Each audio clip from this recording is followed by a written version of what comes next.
今日は5大生贄のうちの最後の生贄です。 오늘은 5대 예배 중에서 마지막 예배입니다. 在家の生贄、新しい聖書には代償の捧げ物についての話です。 속건제에 대해서 말씀드리겠습니다. 今日も皆さん、御言葉の福音の光によって、皆さんの心にある、まずその暗闇から全て去っていく日になることを願います。 오늘 먼저 하나님의 말씀을 통해서 여러분의 마음속에 있는 그 어둠이 먼저 없어지기를 원합니다. 何よりも重要なのは皆さんの心が光に満ち溢れているということです。 무엇보다 중요한 것은 여러분의 마음이 빛으로 가득하다는 そ 것입니다. の他のことは重要じゃありません。 다른 것은 중요한 것이 아닙니다. 何が起きても構いません。 어떤 일이 일어나도 それ 괜찮습니다. によって皆さんの心に暗闇があってはいけないんです。 그러한 것들로 여러분들 마음속에 어둠이 있어서는 안 だ 되겠습니다. からまず皆さんの心を福音の光で照らしてください。 그렇기 때문에 먼저 여러분의 마음을 복음의 빛으로 비추시기 바랍니다. そうすれば皆さんの家庭にどんな問題があっても、 그럴 때 여러분들의 가정에 어떤 문제가 있든지 現場がどうであっても、 현장이 어떻든지 環境がどうであっても、 환경이 어떻든지 必ず光の前で暗闇は去っていきます。 반드시 어둠은 빛 앞에서 물러가게 됩니다. なぜ暗闇が去っていかないのか。 왜 어둠이 지나가는지 私が光で満たされていないからです。 내가 빛으로 채워지지 않고 있기 だ 때문입니다. から今日一日を通して皆さん光で満たされることを主の皆で祝福いたします。 그렇기 때문에 오늘 하루 종일 빛으로 여러분의 마음이 가득하시기를 주님으로 축복드립니다.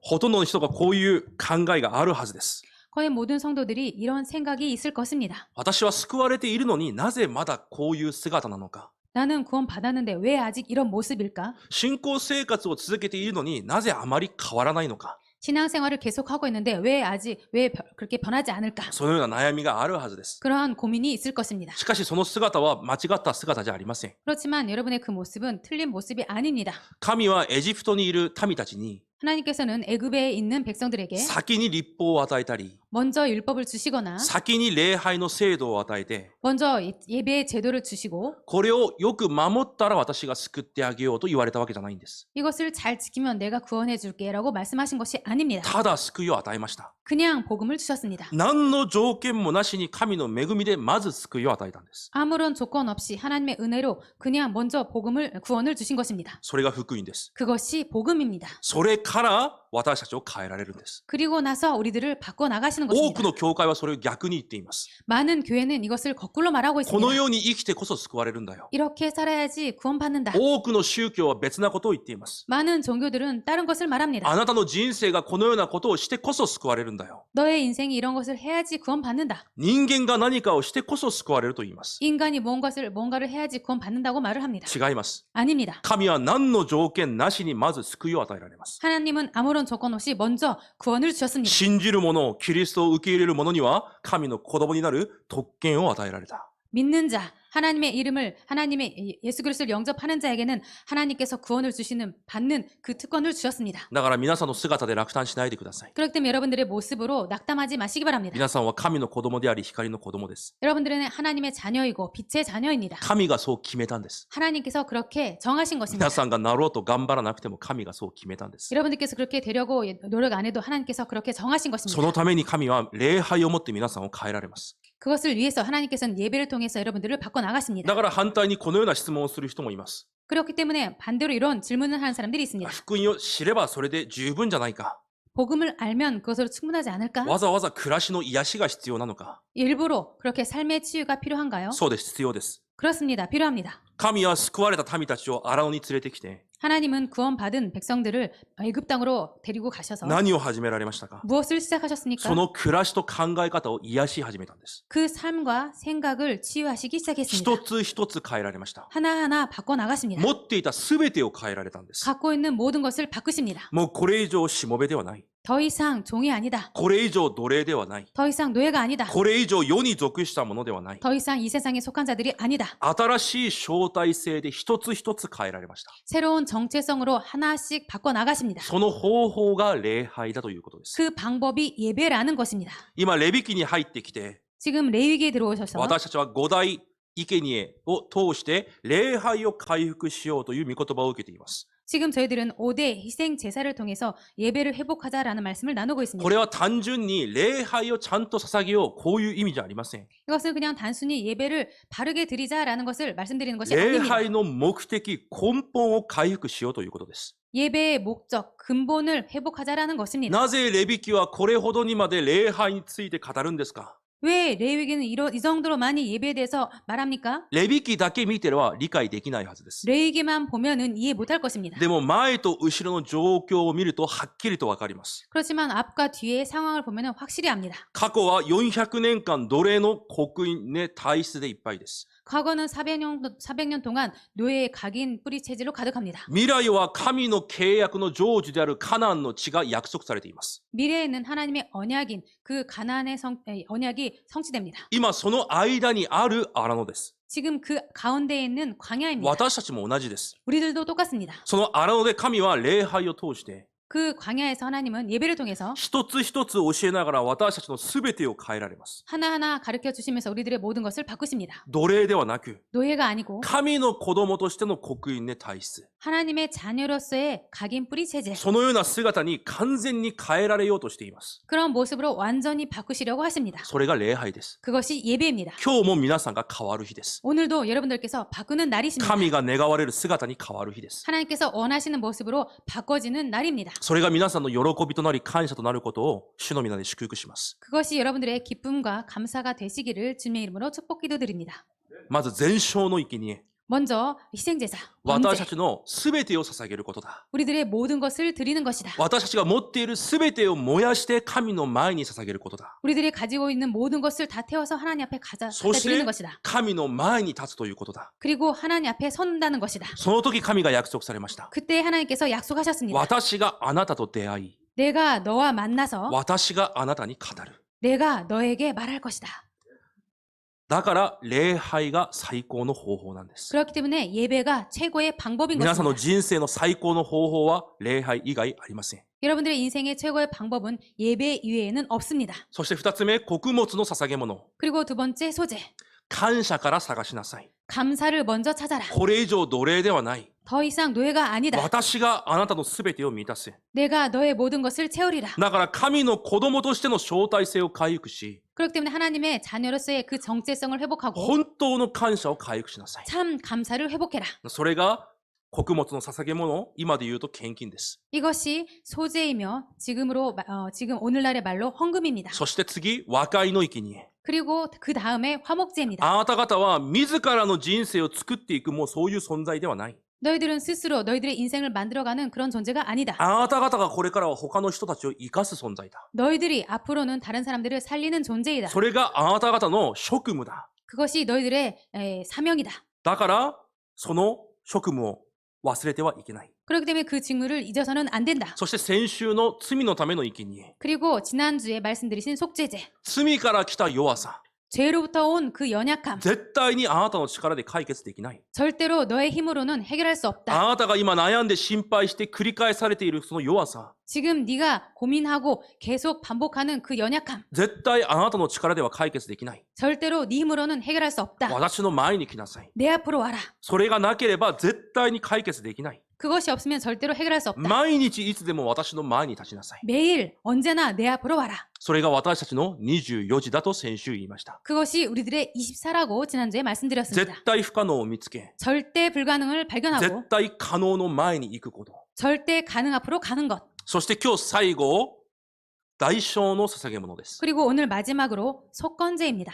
まずこの代償の捧げ物には大きく2つの意味があります。 먼저 이 속건제에는 크게 두 가지 의미가 있습니다. 私たちの人生と 우리들의 인생과 私たちの暮らしです。 우리들의 だか 삶입니다. ら神は全てを変えようとしているんです。 그렇기 때문에 하나님께서는 모든 것을 바꾸시려고 하십니다. 私たちの生活までも変えようとされているんです。 우리들의 생활까지도 바꾸시려고 하십니다. だからこの代償の捧げ物はいつ捧げるのか。 그럼 이 속건제는 언제 드리는 건가? まず今日見ると聖なるものに対して罪を犯す時です。 오늘 먼저 이 성물에 대해 범죄했을 まあ 때입니다. 聖なるものというのは簡単に言うと幕屋、すなわち教会の中にある神のものです。 이것은 즉 성막, 교회 안에 있는 하나님의 것입니다. 教会で使うために今置いてあるものたちです。 교회에서 사용하기 위해서 놓여져 있는 것입니다. 同じ木であったり、 같은 나무나 楽器であったり、 악기 装備であったり、 그리고 장비, また紙であっても、 종이여도 神の働きのために用いるために、神が区別された聖なるものであるということです。 하나님의 일을 위해서 하나님께서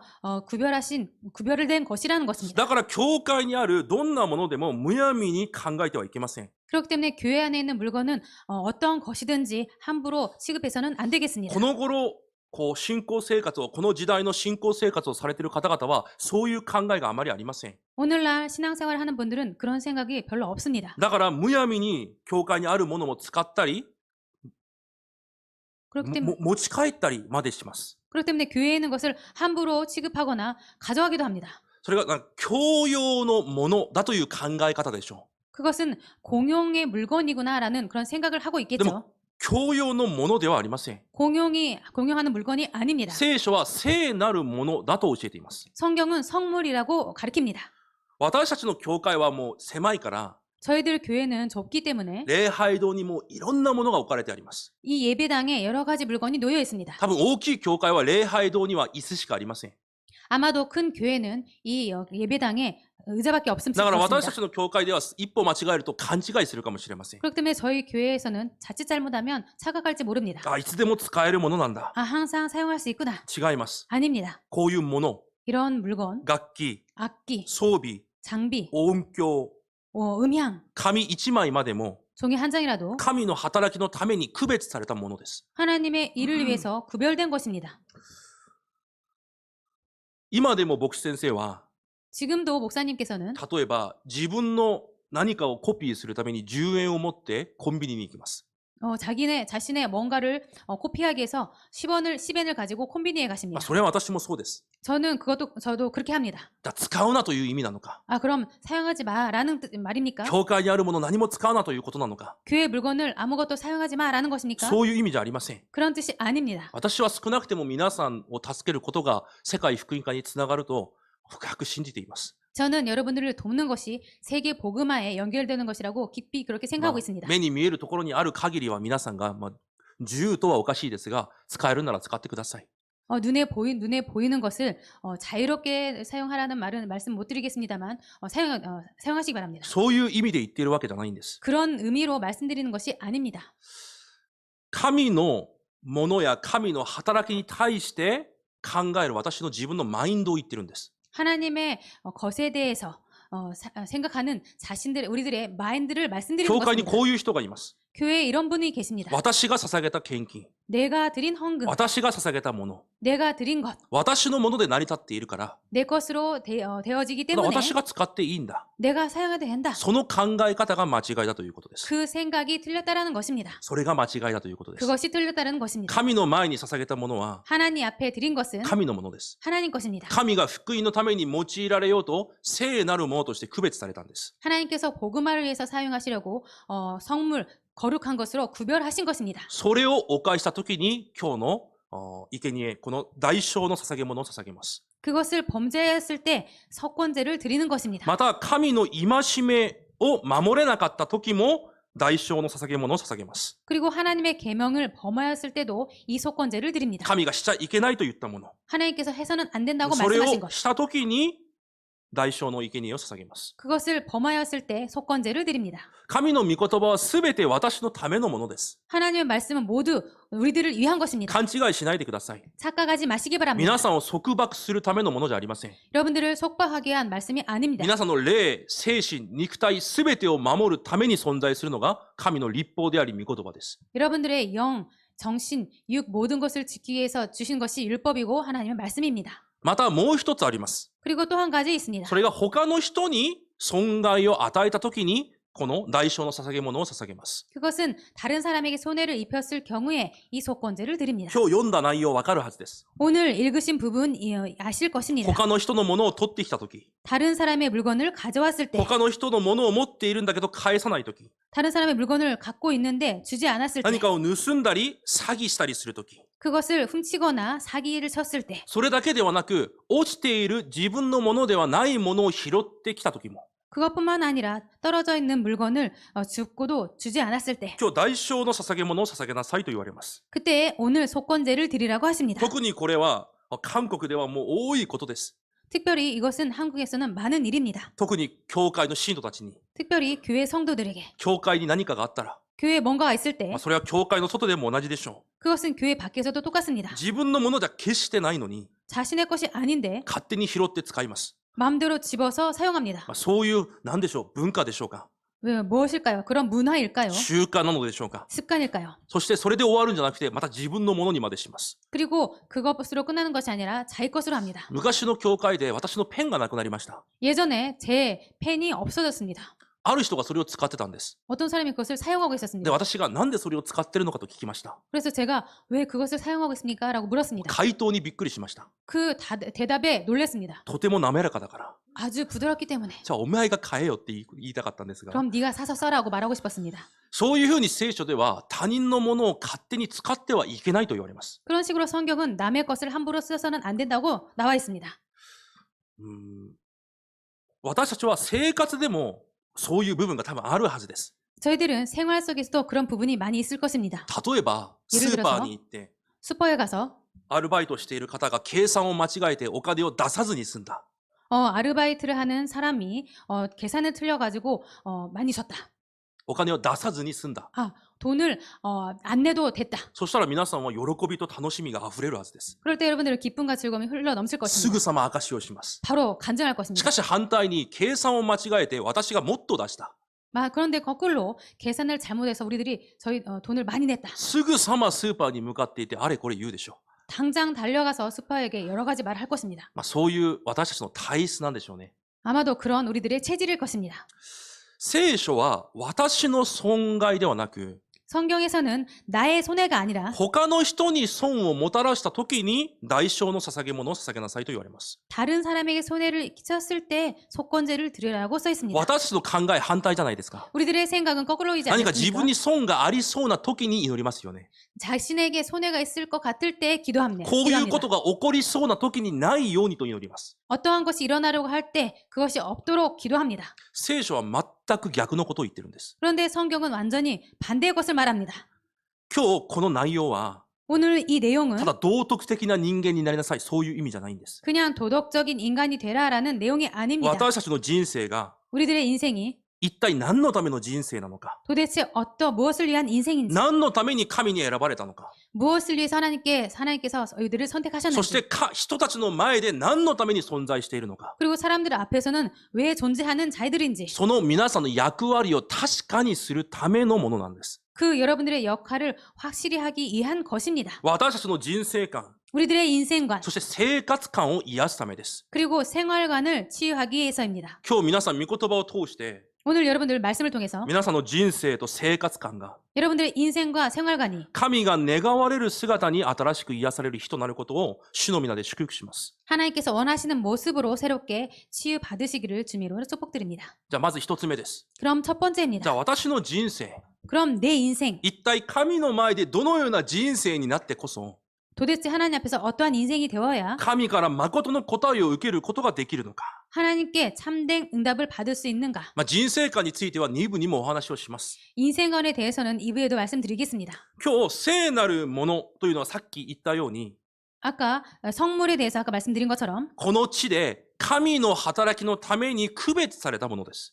이 땅에서 하나님의 일을 위해 구별된 것입니다. しかし聖書に見ると、 그런데 성경을 보면요. イエス・キリストが私のための代償の捧げ物になられたと書いてあります。 예수 그리스도께서 나를 위해서 속건 제물이 되셨다고 써 있습니다. そして私を聖なるものに区別されたと言われます。 그리고 나를 구별하셨다라고 써 있습니다. イザヤ53章10節に見ると、 이사야서 53장 10절을 보면요. ご自分の命を代償の捧げ物とするなら、 그의 영혼을 속건 제물로 드리기에 이르면 またそのキリストの種を子孫たちを見るようになるだろうと書いてあります。 그럴 때 그가 씨를 보게 되며라고 써 있습니다. イザヤ6章にはその聖なる区別された種がこの地上の切り株だと書いてあります。 그리고 イザヤ6章。 이사야 6장을 보면은 그 거룩한 씨가 이 땅의 그루터기라고 합니다. すなわちこれはどういう意味かというと、 이것이 무슨 뜻이냐면요. イエス・キリストが代償の捧げ物となって、 예수 그리스도께서 속건 제물이 そ 되시고 のキリストを通して救われた神の子供たちが、 그 그리스도를 통해서 구원받은 하나님의 백성들이 キリストと共に、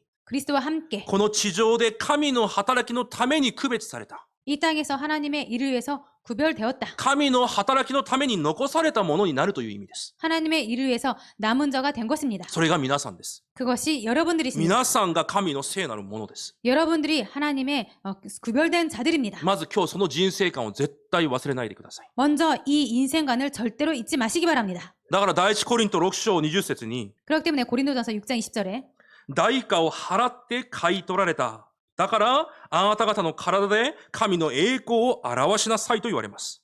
값으로 산 것이 되었으니 그러므로 너희 몸으로 하나님께 영광을 돌리라고 써 있습니다. 第一コリント7章23節は、 고린도전서 7장 23절에는 代価を払って買い取られたゆえに人間の奴隷になってはいけませんとも書いてあります。 너희는 값으로 사신 것이니 사람들의 종이 되지 말라라고 써 있습니다.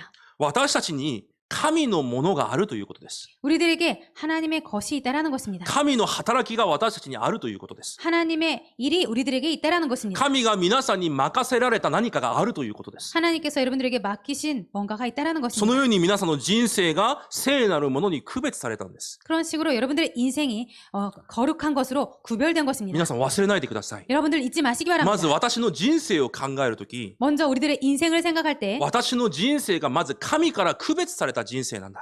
우리들의 인생이 하나님께 구별된 것이다. わざわざ神が私を選んで私を置かれたんだ。 일부러 우리들을 구별하셔서 우리들을 선택하셔서 구별하셨다. 私にはその役目が何かがあるんだ。 우리들에게는 그 일이 뭔가가 있구나. まずそれを考えなければいけません。 먼저 그것을 생각해야 되겠습니다. だから礼拝を通して人生観が正しく癒され始めなければいけません。 그렇기 때문에 예배를 통해서 우리들의 인생관이 새롭게 치유받아야 じゃ 되겠습니다. あ皆さんの人生を考えてみましょ 그렇다면 여러분들 인생을 생각해 보시기 바랍니다. う。この時代、 이 시대에 この日本に、 이 일본 땅에서 そしてこの東京インマヌエル教会に、 그리고 이 동경 임마누엘 교회에 確かに神が成し遂げられようとしている絶対計画があるはずです。 확실히 하나님께서 이루고자 하시는 절대 계획이 있을 것입니다. 今この時代に、 이 시대에 この日本 이 に、 일본에 この教会 이 に、 교회에 神がやろうとしていることは一つしかありません。 하나님께서 하시고자 하는 것은 한 가지밖에 その 없습니다. 一つがあるはずなんです。 그 한 가지가 있을 것입니다. 皆さんはその一つのことのために区別されたんです。 여러분들은 그 한 가지 때문에 구별된 것입니다. それが皆さんの人生なんです。 그것이 여러분들의 인생인 しかし 것입니다. ほとんどがこのような人生観を持たずに今この時代の生徒は生きています。 그렇지만 거의 모든 사람들이 그런 인생관을 갖지 못 갖고 그냥 살고 있습니다. 何か自分が祝福されたら、 뭔가 자신이 自 축복받으면 分の人生に答えが来たら、 자신의 인생에 응답이 오면 何かの神の働きをしよう。 뭔가 하나님의 일을 하자. そういうふうに逆に考えるんです。 그런 식으로 거꾸로 だから 생각합니다. 神の視線からはそれが間違った人生観なんです。 그래서 하나님의 시선으로는 그것이 잘못된 인생관이라는 것입니다. 神の立場からは 하나님의 입장에서는 神の絶対計画がある。 하나님의 절대 계획이 있다. この日本に、 일본에, この地域に、 이 지역에, この教会に、 이 교회에 そのために必要な人生を選ばれたんです。 그것을 위해서 필요한 인생을 선택하신 것입니다. それが皆さんの人生なんです。 그것이 여러분들의 인생인 것입니다. だから皆さんの人生は 그렇기 때문에 여러분들의 인생은 神の絶対計画の中にある人生なんです。 하나님의 절대 계획 속에 있는 인생인 것입니다. しかしほとんどの方がその神の絶対計画を見ずに 그렇지만 거의 모든 사람들이 그 하나님의 절대 계획을 볼 수 없고 自分の人生だけを考えます。 자신의 인생만 생각합니다. そうすれば神の立場からは 그럴 때 하나님의 입장에서는 皆さんを用いる理由もなければ祝福される理由もないんです。 여러분들을 사용하실 이유도 그리고 축복하실 이유도 없습니다. そうじゃないでしょうか。 그렇지 않을까요? 神がこの日本でなさろうと思っている計画。 하나님께서 일본 땅에서 하시고자 하는 그 계획, その計画を成し遂げるために聖書はキリストの体を各地域に立てたと言われます。 그것을 이루기 위해서 성경을 보면은 그 그리스도의 몸을 각 지역에 そ 세우셨다고 の 하십니다. キリストの体が教会だと聖書は言います。 그 그리스도의 몸이 교회라고 성경은 말합니다. その教会を立てるために皆さんの人生を区別されて呼んだと言われます。 그 교회를 세우기 위해서 여러분들의 인생을 구별하여서 선택하셨다는 だと 것입니다. したらです。 그렇다면입니다. 私のこの教会に対する 나의 이 교회에 대한 神が持っておられる絶対計画の中に 하나님께서 가지고 계신 그 절대 계획 속에 私の人生があるんです。 내 인생이 있는 것입니다. それが見えてこそ、 그것이 보여야 初めてわかるのが、 비로소 알 수 있는 것이 私に神が願われること。 나에게 하나님께서 원하시는 것, 私にこの教会で願われていること。 나에게 이 교회를 통해서 원하시는 것, そして私の現場で神が私に願われること。 그리고 내 현장에서 하나님께서 원하시는 것. それが初めて見えてくるんです。 그때야 비로소 보이게 됩니다. 多くの人が言います。 많은 사람들이 말을 합니다. 使命、 사명, 祈りの題目。 기도 제목. 違います。 아닙니다. 教会にある絶対計画を見てこそ、 교회에 있는 절대 계획이 보여야 そのために用いられた、選ばれた私の人生であることが見えてこそ、 그것을 위해서 쓰임 받는 내 인생이 보여야 初めて本当に神が願われる使命が見えるんです。 그때야 비로소 정말 하나님께서 원하시는 사명이 보이는 것입니다. 初めて神が願われる祈りの課題が見えるんです。 그때야 비로소 하나님께서 원하시는 기도 제목이 보입니다. 初めて神様が本当に与えようとしている答えが見えるんです。 그때야 비로소 하나님께서 주시려고자 하는 그 응답이 보이게 됩니다. 神様は皆さんを祝福するために答えられる方じゃありません。 하나님께서는 여러분들을 축복하시기 위해서 응답을 주시는 분이 아닙니다. 神の計画に用いるために答えを与えるんです。 하나님의 그 계획, 절대 계획에 사용하시기 위해서 응답을 주십니다. じゃあだとしたらです。 그렇다면입니다. その神に答えられることができる人生観をまず持たなければいけないんです。 그 하나님께 응답을 받을 수 있는 인생이 먼저 되어야 되겠습니다. 2部でこれは詳しく話していきます。 2부 때에 이 부분은 구체적으로 말씀드리겠습니다. 教会という体と皆さんという教会の一部分というのは絶対に離れることができません。 교회라는 이 몸과 여러분들의 교회의 그 한 지체, 그 지체는 절대로 떼서는 생각할 수 だ 없습니다. からキリストが言われたんです。 그렇기 때문에 그리스도께서 あ 말씀하신 なた方 것입니다. は枝です。 너희들은 가지다. 私は木です。 나는 나무이다. それが教会がキリストの体だという意味なんです。 이것이 교회가 그리스도의 몸이라는 것입니다. しかし日本で信仰生活をするほとんどの方が教会観がありません。 그렇지만 일본에서 교회를 신앙생활하는 분들 거의 모든 분들이 교회관이 없습니다. 自分の人生のために教会が存在しています。 자신의 인생을 위해서 교회가 필요합니다. 教会で何か必要なものを得ようと思っています。 교회에서 뭔가 자신이 필요한 것을 얻으려고 합니다. その人生観を変えない限り、 그 인생관을 바꾸지 않는 한 神が皆さんを祝福する理由がないんです。 하나님께서 여러분들을 축복하실 이유가 없습니다. 皆さんの人生観、 여러분들의 인생관, 皆さんは残されたものです。 여러분들은 남은 자입니다. そして巡礼者です。 그리고 そして 순례자입니다. 征服者です。 그리고 정복자입니다. 皆さん考えてみてください。 여러분들 생각해 보시기 바랍니다. 神の立場で、 하나님 입장에서 神がわざわざ 하나님께서 일부러 皆さんを選んでこの地域にこの教会に神が残されたんです。 하나님께서 여러분들을 선택하셔서 이 지역에 이 교회에 여러분들을 놓으신 것입니다. 神の働きのために、 하나님의 일을 위해서 神の絶対計画のために、 하나님의 절대 계획을 위해서 それをまず発見しなきゃいけないんです。 그것을 먼저 발견해야 되겠습니다. 私の人生を選ばれた理由がそこにあるからです。 나의 인생을 선택하신 이유가 거기에 있기 때문입니다. それが見えてこそ、 그것이 보여야 初めて、私の人生が 그때야 비로소 내 인생이 この地上のために生きる人生じゃないんだ。 이 땅을 위해서 사는 인생이 아니구나. 天国に向かって歩んで行き、 천국을 향해서 걸어가고 この地上では天国の使命を持って生きていく巡礼者の人生なんだ。 이 땅에서 그 일을 사명을 감당하며 살아가는 순례자이구나. それが初めて見えてくるんです。 그때야 비로소 보이게 됩니다. そうしてこそ 그럴 때에 祈りが見えてくるんです。 기도가 보이게 됩니다. 初めて祈りの題目が見えてくるんです。 그때야 비로소 기도 제목이 보이게 됩니다. 皆さんが皆さんの人生を見て決めた題目じゃなくて、 여러분들께서 여러분의 인생을 보시고 선택한 정한 기도 제목이 아니고 神が祈ってほしい祈りの題目が見えてくるんです。 하나님께서 기도하기를 원하는 기도 제목이 じゃあ 보입니다. もし皆さんがその題目を見つけられるなら、 만약에 여러분들께서 그 기도 제목을 발견한다면 もう答えは 100% 保証されるんです。 응답은 100% だ 보장됩니다. から答えじゃないんです。 그렇기 때문에 응답이 아닙니다. 私の状態なんです。 나의 상태인 것입니다. 状態によって全ての答えが与えられるんです。 그 상태에 따라서 모든 응답이 주어집니다. 神にぴったりと合う祈り。 하나님께 딱 맞는 기도. 私が立てる計画ではなく、 내가 세우는 계획이 아니라 神が私を残され、 하나님께서 나를 남기시고 神が私に向けて持っておられる計画。 하나님께서 나에게 갖고 계시는 계획. そのために私が存在してるんだ。 그것 때문에 내가 존재하는구나. だから祈るんです。 그렇기 때문에 기도하는 何 것입니다. をですか？ 무엇을 말입니까? 神様、今日も私を聖霊で導いてください。 하나님 오늘도 저를 성령 충만하게 해 주옵소서. 私に5つの力を加えてください。 저에게 오력을 더하여 주옵소서. なぜですか？ 왜입니까? 神が私に計画を持ってるんです。 하나님께서 나에게 계획을 갖고 계십니다. 皆さんが計画を立てる人生じゃなくて、 여러분들께서 계획을 세우는 인생이 아니라 神はあらかじめ計画を持って皆さんを呼んだんです。 하나님께서는 먼저 나에게 계획을 갖고 여러분들을 부르신 じゃあ 것입니다. 皆さんに何よりも重要なことは、 그렇다면 여러분들에게 무엇보다 중요한 そ 것은 の計画に導かれることなんです。 그 계획에 인도받는 것입니다. だから祈るんです。 그렇기 때문에 기도하는 것입니다. 24時間祈るんです。 24시간 기도합니다. こんなことあってもあんなことあっても、 이런 일이 있어도 저런 일이 있어도 私の成功の道は神が私に向けた計画に導かれることなんです。 나의 성공의 길은 하나님께서 나를 인도하시는 그 길로 인도받는 것입니다. それが全てです。 이것이 모든 것입니다. 本当にそれが全てです。 정말로 이것이 모든 것입니다. これ以上くだらないことで葛藤しないでください。 더 이상 불필요한 것에 갈등하지 마시기 바랍니다. この地上の人々は自分の人生のために葛藤します。 이 땅의 사람들은 자신의 것 때문에 갈등합니다. しかし皆さんはその時間に他のことをしてください。 그렇지만 여러분들은 그 시간에 다른 것을 하시기 바랍니다. 目に見えない暗闇の勢力を打ち砕く祈りをするんです。 눈에 보이지 않는 흑암을 꺾는 기도를 하시는 それ 것입니다. が征服者の祈りです。 이것이 정복자의 기도입니다. 先週も言いました。 지난주에도 말씀드렸습니다. 神の働きを邪魔する 하나님의 일을 방해하는 暗闇の勢力の攻撃は24時間止まりません。 하나님의 일을 공격하는 이 흑암은 24시간 멈추지 않습니다. 自分が何のために生きている存在か分かる者は 자신이 무엇 때문에 존재하는지 아는 자는 不満不栄、 불평, 불만, 不信仰、恨み、 불신앙, 원망 いや、その時間にその後ろにある暗闇の勢力を打ち砕く祈りをします。 그런 것을 하는 것이 아니라 오히려 그 뒤에 배경에 역사하는 흑암을 꺾는 기도를 합니다.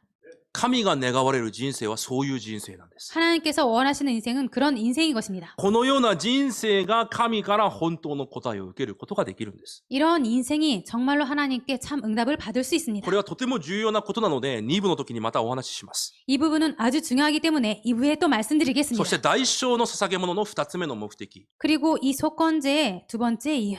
人たちの前で、 사람들 앞에서 私の暮らしがどのような暮らしになってこそ、神から本当の答えを受けられるのか。 내 인생이 어떤 인생이 되어야지 하나님께 참 응답을 받을 수 있는지 皆さんの生活観です。 여러분들의 생활관입니다. 私の生活は何のためにあるのか。 내 생활은 무엇 때문에 필요한지. レビ記7章7節に見ると、 레위기 7장 7절을 보면요. 先週の罪のための生贄と代償の捧げ物のルールは同じだと書いてあります。 지난주의 속죄제와 속건제의 규례는 똑같다고 합니다. しかし違う点がたった一つあります。 그런데 다른 점이 딱 한 가지 있습니다. それが賠償をするということです。 그것이 배상을 하는 것입니다. 今日本文を読まれました。 오늘 본문을 읽으셨습니다. 5分の1を足して返しなさい。 5분의 1을 더하여 줘라. 20% を乗っけて返しなさいと今日神様が言われます。 그것은 20%를 더 더하여서 돌려줘라라는 そ 것입니다. れは聖なるものに対してもそうですし、人のものに対してもそうだと言われます。 그것은 성물도 그렇고 사람에 대해서도 그렇게 하라고 써 있습니다. これは単純にいい人になりなさいという意味じゃないんです。 이것은 그냥 좋은 사람이 되라라는 내용이 아닙니다. この世を生きている皆さんの生活が 이 땅을 살아가는 여러분들의 삶이 何のための生活なのかという部分を忘れてはいけないということなんです。 무엇을 위한 삶인지 그것을 잊어서는 안 된다는 もう 것입니다. 少し簡単に言うと、 조금 더 간단하게 この 말씀드리면 礼拝の時間の皆さんの姿と、 예배를 드린 여러분들의 모습과 皆さんの生活の姿が同じでなければいけないということです。 여러분들의 삶의 모습이 똑같지 않으면 안 된다는 것입니다. 神の前に立っている私の生活と姿と、 하나님 앞에 서 있는 나의 모습과 皆さんの暮らしの姿が分離されてはいけないということです。 여러분의 삶의 모습이 분리되어서는 안 된다는 これか 것입니다. らは奴隷じゃないじゃないか。 너희들은 노예가 아니잖아. 私の大使として選ばれたじゃないか。 내 대사로 じゃあ 선택받았다. 人の前でその役割を果たすんだ。 그렇다면 사람들 앞에서 그 역할을 다하는 あ 것이야. なたの生活のために生きる暮らしじゃない。 너의 삶을 위해서 사는 인생이 아니야. 人の前でも礼拝者らしい暮らし方をするんだ。 다른 사람 앞에서도 예배자다운 그런 삶을 사는 것이야. それが今日代償の捧げ物の重要な目的です。 이것이 오늘 속건제의 중요한 목적입니다. 新約聖書にもこのような内容が反映されています。 신약 성경에도 이런 부분이 반영되어 있습니다. イエス様がこう言われます。 예수님께서 이렇게 말씀하십니다. 礼拝をするために教会に来るなら、 예배를 드리기 위해서 교회에 온다면 和解からしてきなさい。 먼저 화해하고 하라. そういうふうに言われます。 그렇게 말씀하십니다. 私は今日神がくださる恵みを受けよ 나는 오늘 하나님께 주신 은혜를 받자. う。答えを受ける。 응답받는다. そして証人になる。 그리고 증인이 될 거야. それを聞いたイエス様がこう言われます。 그 말을 들은 예수님께서 이렇게 あ、本当 말씀하십니다. にそうか 아, 정말로 だ 그런가? ったら和解からしてきなさい。 그렇다면 화해를 하고 하라.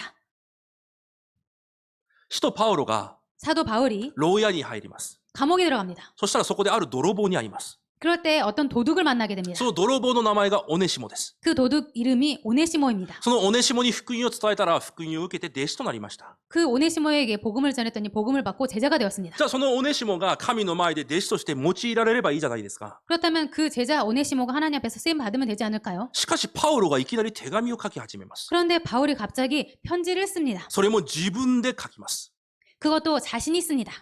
パウロは目がよく見えなかったので、いつも代筆を頼んでいました。 바울은 눈이 좋지 않기 때문에 항상 대피를 썼습니다. 有名なテキコのようなものが、パウロの聖書の手紙を全部書いたんです。 유명한 두기고라는 사람이 바울의 편지를 항상 대피를 했습니다. しかし、パウロが今書く手紙は自分で直接書くと言います。 그런데 바울이 쓰려고 하는 이 편지는 본인이 직접 쓴다고 합니다. 誰にですか？ 누구에게 ピレ 말입니까? モンという人に書くと言います。 빌레몬이라는 사람에게 쓴다는 것입니다. そしてそのピレモンにお願いをします。 그리고 그 빌레몬에게 부탁을 합니다. 今私が直接書いている。 지금 내가 직접 이 편지를 씁니다. あなたの下にいたオネシモというものが、 당신의 밑에 있었던 이 오네시모라는 あなた 사람이 のものを盗んで今、牢屋に入ってきている。 당신의 물건을 훔쳐서 지금 감옥에 들어와 し 있습니다. かし福音を受けてキリストの弟子となった。 그런데 복음을 받고 그리스도의 제자가 되었습니다. これからこの人がキリストの弟子として用いられなければいけない。 앞으로 이분이 그리스도를 위해서 쓰임을 받아야 し 됩니다. かし用いられる前にあなたの許しが必要だ。 그런데 쓰임 받기 전에 당신의 용서가 필요합니다. 私がここから出たらオネシモをあなたのところに送る。 제가 이 감옥에서 나가면 오네시모를 당신 앞으로 보내겠습니다. そうしたらその彼を受け入れて許してほしい。 그럴 때 당신이 오네시모를 받아들이고 용서해 주시기를 それがピ 바랍니다. レモンへの手紙です。 그것이 빌레몬서입니다. それが聖書にピレモン書がある理由なんです。 이것이 성경에 빌레몬서가 있는 이유인 것입니다. この捧げ物、代償の捧げ物の内容が含まれているんです。 이 속건제의 내용이 들어가 있습니다. なぜここまでしなきゃいけないんですか？ 왜 거기가 그렇게까지 해야 됩니까? 皆さんは証人になります。 여러분들은 증인이 됩니다. でも誰の前でですか？ 그렇지만 누구 앞에서입니까? 人の前で証人になるんです。 사람들 앞에서 증인이 되는 것입니다. 皆さんは光と塩です。 여러분들은 빛과 し 소금입니다. かし誰の前でですか？ 그런데 누구 앞에서입니까? 人の前で光と塩になるんです。 사람들 앞에서 빛과 소금인 것입니다. 皆さんはキリストの大使です。 여러분들은 그리스도의 じゃ 대사입니다. あその大使の役割を誰にしますか？ 그럼 그 대사의 일을 누구 앞에서 합니까? 皆さんの周りにいる人々にするんです。 여러분들 주변에 있는 사람들에게 하는 것입니다. だからイエス様が言われたんです。 그렇기 때문에 예수님께서 말씀하신 것입니다. あなた方がこの世の光であり塩です。 너희들이 이 세상의 빛이고 소금이다라고. この3番の括弧2番に5つの聖句があります。 이 3번에 가로 2번에 세 가지 다섯 가지 성경 구절이 써 있습니다. この聖句を一緒に読んでみたいんですが、 이 성경 구절을 같이 읽고 ちょっと 싶습니다만 多いので PPT を準備してました。 많기 때문에 파워포인트를 준비했습니다. エペソ5章から読んでみましょう。 에베소서 5장부터 읽겠습니다. 一緒に読みます。 같이 읽겠습니다. せーの。あなた方は以前は暗闇でしたが、今は主にあって光となりました。光の子供らしく歩みなさい。光の結ぶ実はあらゆる善意と正義と真実なのです。アメン。光の子供らしく歩みなさいと確かに言われます。 빛의 자녀들처럼 행하라라고 확실히 써 있습니다. いいことをしなさいじゃないんです。 좋은 것을 해라라가 아닙니다. 光の子供らしい生活をしなさいなんです。 빛의 자녀다운 삶을 살아라는 私たちの 것입니다. 刻印の体質は 우리들의 각인뿌리 체질은 光の子供らしくないんです。 빛의 자녀답지 않습니다. 自分の人生のために生きてきたんです。 자신의 인생을 위해서 살아온 것입니다. 神は礼拝を通してそこまでも変えられます。 하나님은 예배를 통해서 그것까지도 바꾸십니다. なぜ？ 왜입니까? 本当に光の子供になったから。 정말로 빛의 자녀가 되었기 때문에 すべての暗闇を照らす光の子供だから。 모든 어둠을 밝히는 빛의 자녀이기 だからそ 때문에 れらしく生きなさいと言われます。 그렇기 때문에 그런 자녀들처럼 살아라라는 것입니다. 第一ヨハネ2章9節を読んでみましょう。 요한일서 2장 9절을 읽겠습니다. 一緒に読みます。 같이 읽겠습니다. せーの。光の中にいると言いながら、兄弟を憎んでいる者は、今もなお闇の中にいるのです。アメン。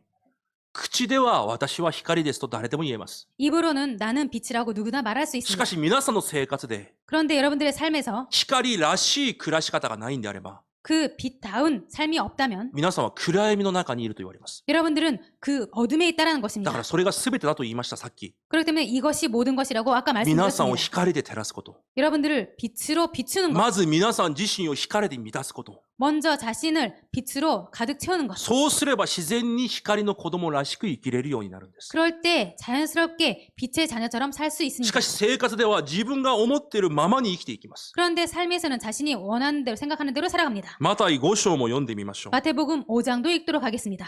せーの。あなた方は血の塩です。もし塩が塩気をなくしたら何によって塩気をつけるのでしょう。次も読んでみましょう。もう何の役にも立たず、外に捨てられて人々に踏みつけられるだけです。ここまででいいです。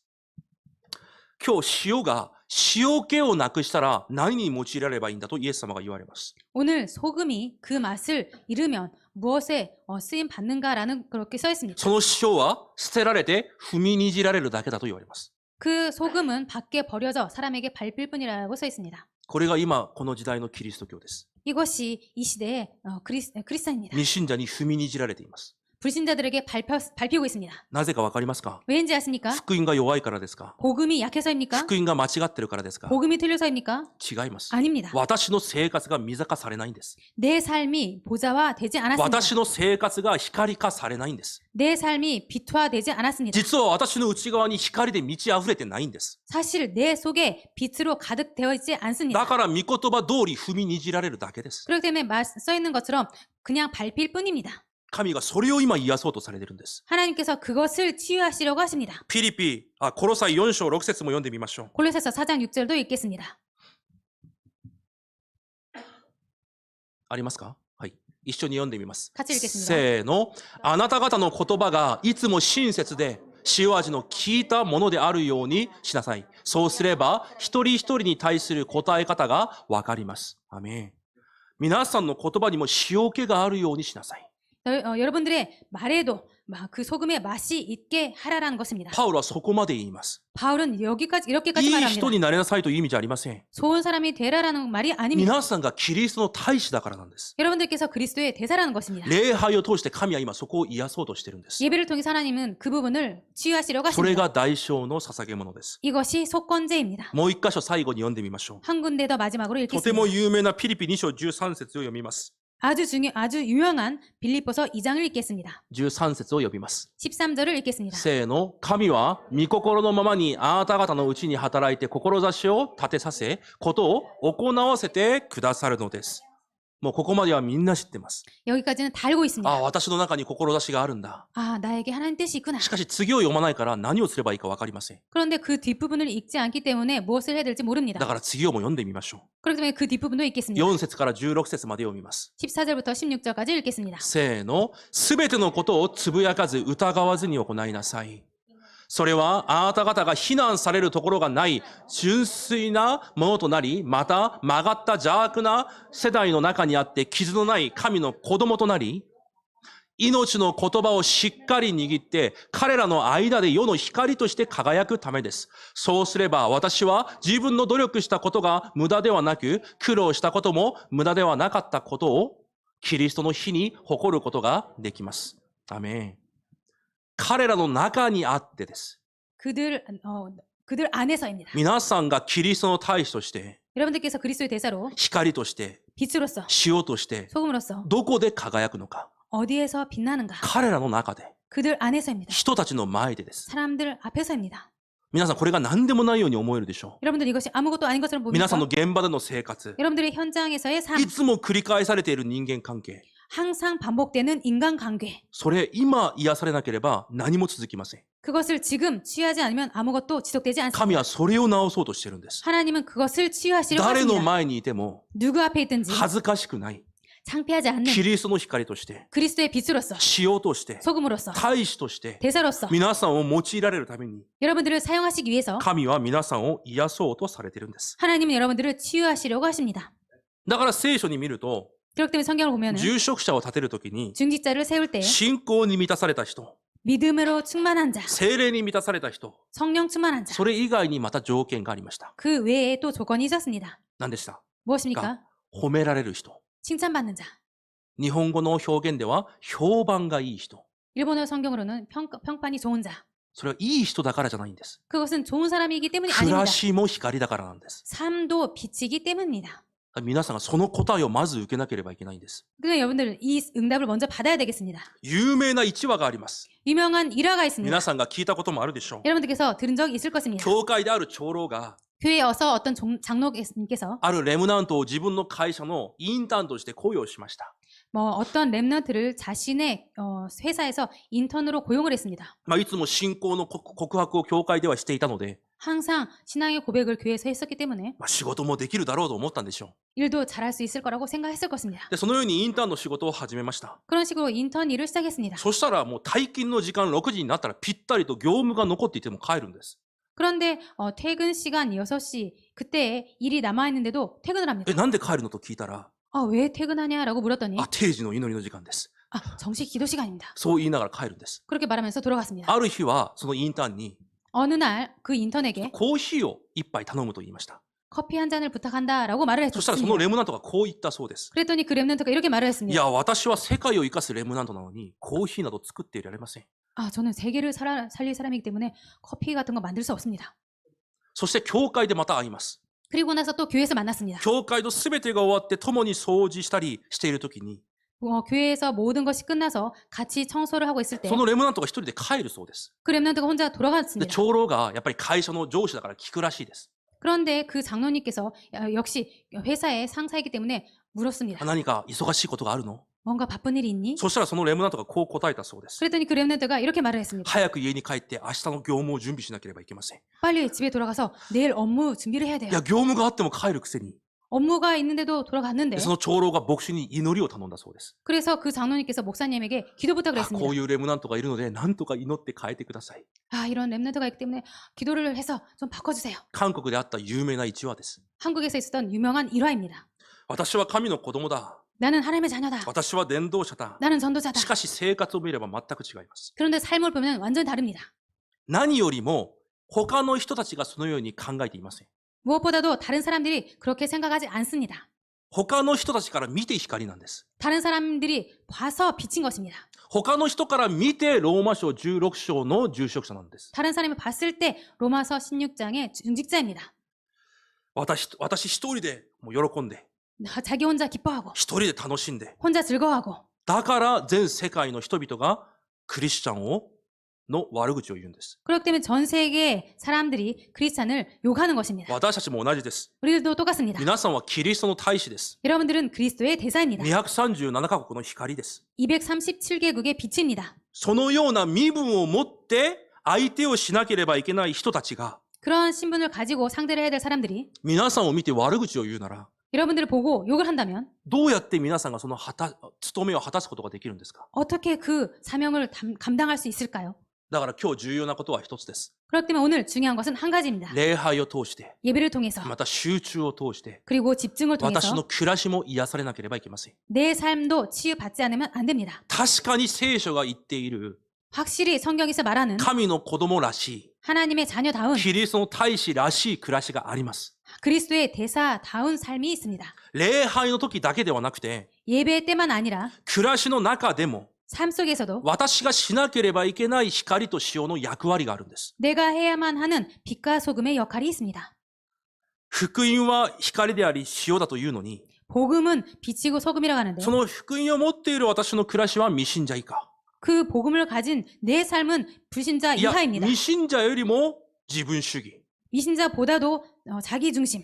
もちろん何か素晴らしい生活を送るからといって彼らが救われるわけではありません。 물론 우리들이 훌륭한 일을 해서 그들이 구원받는 것이 아닙니다. しかし少なくても 그렇지만 적어도 彼らが私たちを見て、 그들이 우리를 볼 때 福音を持ったものは何か違うんだ。 복음을 가진 자는 뭔가 다르구나. まずそれを見つけられてこそ福音が伝わるでしょ 먼저 그것을 발견해야지 복음이 전해집니다. う。伝道者の生活は 전도자의 삶은 伝道者じゃなくて生活なんです。 전도자가 아니라 삶입니다. 生活で見せるんです。 삶으로 보여주는 것입니다. 先週日本でもこういうニュースがありました。 지난주에 일본에서도 이런 뉴스가 있었습니다. 何か同性パートナーシップですか？ 동성 파트너십인가요? 新聞読みませんか？ 여러분들 신문 안 읽으십니까? なんかそういうパートナーシップを東京でも始める、そういう話でした。 그런 동성 파트너십이라는 그런 행사를 일본에서 同 한다는 性 것입니다. 同士の結婚も許す、そのような流れでしょ 동성끼리의 결혼을 허락한다는 그런 뉴스였습니다.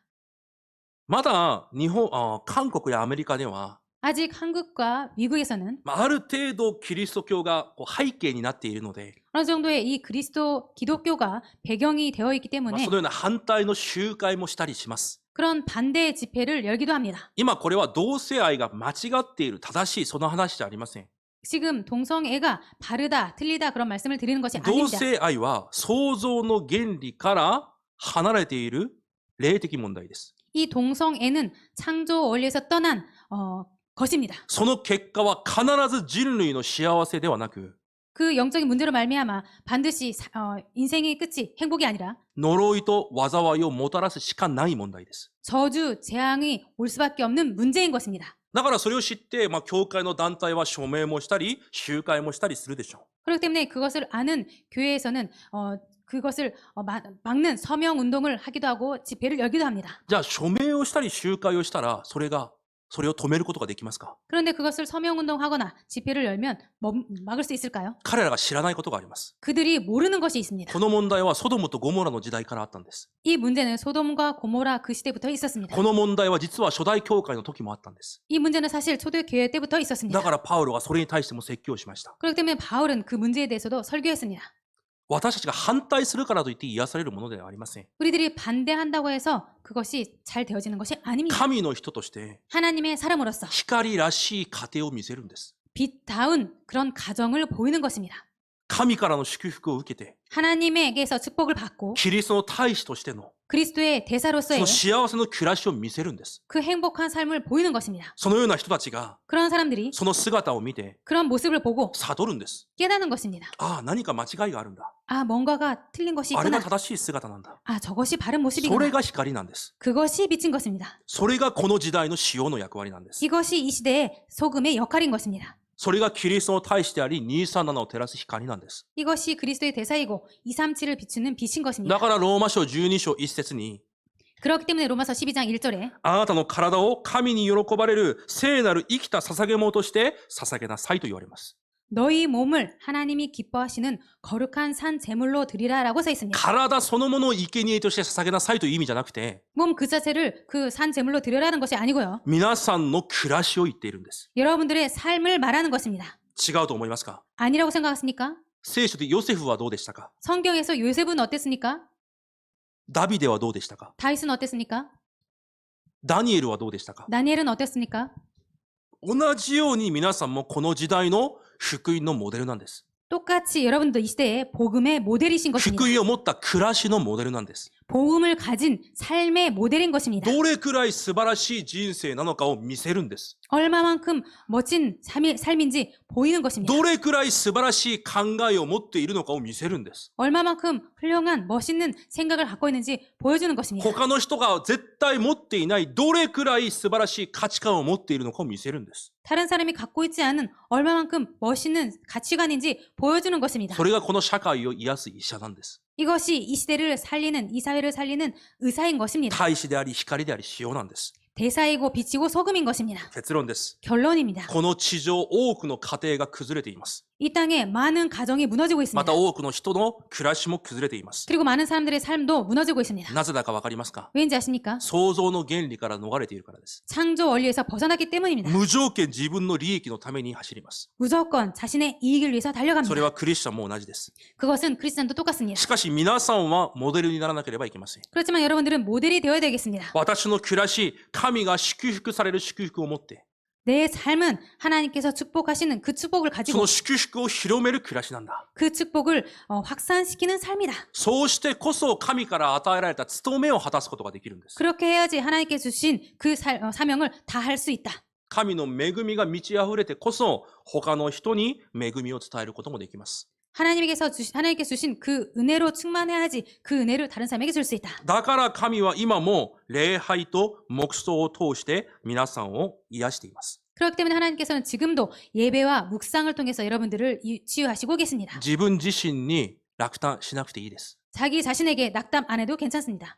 神はそれを知って癒そうと思って皆さんを呼んだからです。 하나님께서는 그것을 아시고 치유하시려고 여러분들을 부르신 것입니다. だとしたらその癒しの時間を絶対逃さなければいいんです。 그렇다면 그 치유 시간을 절대로 놓치지 않으시면 됩니다. 深い御言葉を深く黙想することで、 말씀을 깊이 묵상함으로 今日一日あったすべてのものを神の前に下ろして、 오늘 하루 종일 있었던 모든 것을 하나님 앞에 내려놓고 私を癒す時間を絶対に逃さないでください。 자신을 치유하는 그 시간을 절대로 놓치지 마시기 そ 바랍니다. の時間が、 그 시간이 そのサミットタイムが、 그 서밋 타임이 皆さんを伝道者の暮らしへと導くんです。 여러분들을 전도자의 삶으로 인도합니다. そのような皆さんの人生、暮らしとなることを主の皆で祝福いたします。 그러한 여러분의 인생과 삶이 되시기를 주님의 이름으로 축복드립니다. お祈りします。 기도하겠습니다. 神様感謝します。 하나님 감사드립니다. 救いを与えられた私たちを、 구원을 주신 우리들을 神は今日も礼拝で癒されます。 하나님은 오늘도 예배로 치유하십니다. この礼拝が礼拝で終わるのではなく、 이 예배가 예배로 끝나는 것이 아니라 深い黙想を通し、 깊은 묵상을 통해서 実際私の癒しへと変わるように主が祝福してください。 실제로 자신을 치유하는 치유가 될 수 있도록 그렇게 인도하여 주옵소서. イエス・キリストの皆によって感謝し、お祈りいたします。 예수 그리스도 이름으로 감사드리며 기도드립니다. 아멘. 아멘.